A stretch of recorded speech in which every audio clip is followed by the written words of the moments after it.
Oh, what's good? What's good, my man in society? It is your host with the most, Shadow Log, back at you with another video. Make sure you guys, like and subscribe. It's absolutely free. That is how you help my channel get into the algorithm. Highly appreciate if you go ahead and do that. Now, right here, we like to talk about, different stuff, but, some of the key points here is about human behavior, human interaction, human characters in general, right? With so many different characters out there, right? And so many different bad traits that people display. I was asked about what are my thoughts on the whole strength cartel, Wes Watson, and the back and forth with all these different channels, discrediting each other. And I had an individual tell me like, yeah, people calling them out on his bullshit or him manipulating, but they do the same, right? If I agree with that. Now, they don't do it to the level of Wes Watson, right? Even though these individuals do lie and do manipulate, they manipulate for different reasons. See, what puts Wes Watson on a different scale is that he is legitly, scamming and conning people out of their money, and the people that he's conning and scamming are the people who have mental disabilities, who have social disabilities, who have um, self-esteem issues, the vulnerable, the gullible. These are the people that he's taking advantage of on here, right? Because they can't see his lies, right? And that's the reason why it just puts him in a different category, and why more people tend to target him, and don't focus so much on these other individuals who display similar characteristics, right? Because even though these individuals do lie themselves, at least they're not doing it to the level of Wes Watson, right? In order for you to be like a type of individual like that, right? Like what you would say a bad individual, you got to have a lack of empathy. Empathy is the con man's bread and butter, right? It is what the lack of that is what allows these guys to do the things that they do without feeling bad, right? They're able to trick, lie to people, con them, manipulate without actually feeling any guilt, any remorse, because they lack those things, right? So while other people wouldn't do it or hesitate to do it because they would feel bad, these individuals don't have that. So it allows them to, do the shit more willingly, Um, and because of that, it's what makes these individuals, do the things that they do, right? But not to say that, even though they're not taking people's money, that they're not just as bad for lying, because lying is bad in general, right? But now, as for the strength cartel, I don't know big boy like that, right? But the fact that he sided with Wes Watson, it's a disappointment, it's a shame, right? Now he's entitled to side with whoever he wants. He's entitled to um,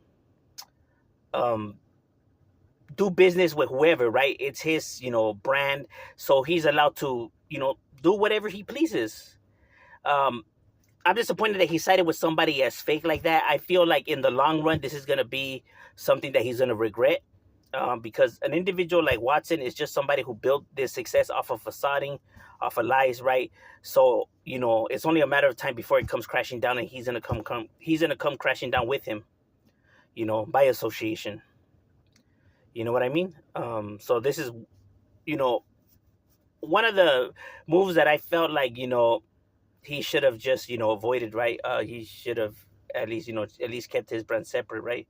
Um, because, like I said, the individual displays too many characteristics that, con men, they have a good run, but it doesn't last forever, bro.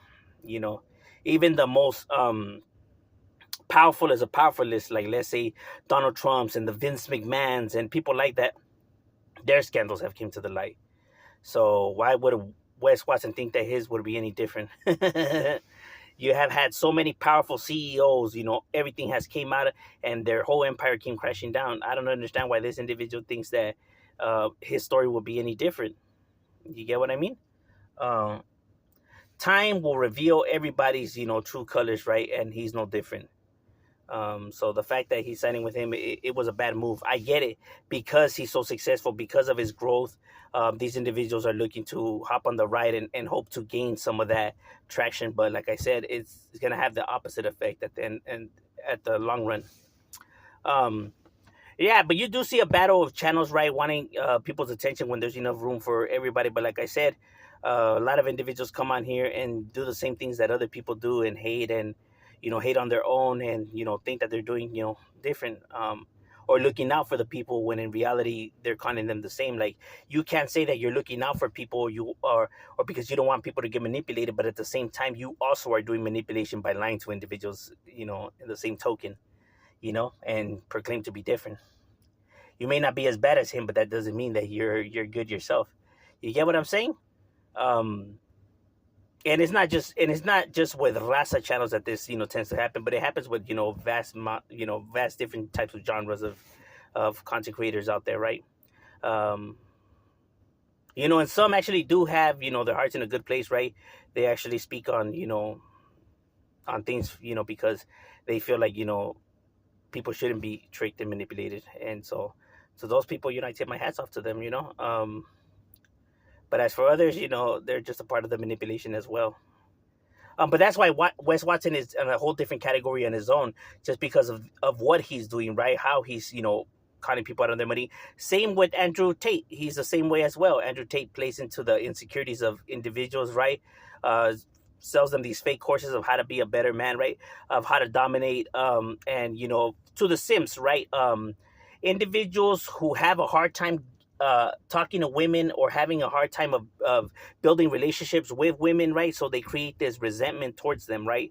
Uh, they're mad at them and believe all the propaganda that's spilled out there about women because of their experiences and hard time with women, that they believe that all women are bitches, or they're all hoes, or they're all eventually this and that, or you can't trust them. Those are individuals that have a hard time building a bond, and having a hard time actually gaining a partner, and that's their frustration, the reason why they're lashing out. And a lot of people tend to suffer from that, right? And Andrew Tate tends to exploit those individuals by manipulating them, right? By proclaiming to be one of them, or see it from their perspective, and he's going to show them how to overcome that, and how to be the true alpha male, when in all reality is all bullshit, bro. You know what I mean? It's a 50-50 in relationships. It's not just 100 being given by one side or the other, like he proclaims that the men are the most important piece, when it's like, no, you need women too, bro. It's 50-50. But the fact that putting them on an equal playing field bothers him, says it all, bro. That in itself should already lead you to see that this guy's full of shit. Because anytime you have an individual that's looking to talk down on a group of people for absolutely no reason, is not someone who has the best interest of people, right? um and that's just like, there's plenty of them, not just them too, but there's many more out there. um and people just got to be careful of who they put their trust in. But yeah, a lot of people on here display these kind of characteristics, right? Of people who lack empathy, who are looking to just con individuals and take advantage of them. um Hey, it's a doggy dog world out there. You just got to be careful. But as for do I feel like one side or the other is right in this battle? No, I feel like all the parties involved are full of shit, bro. But that's just my opinion. What are your thoughts? Leave it in the comments. I'm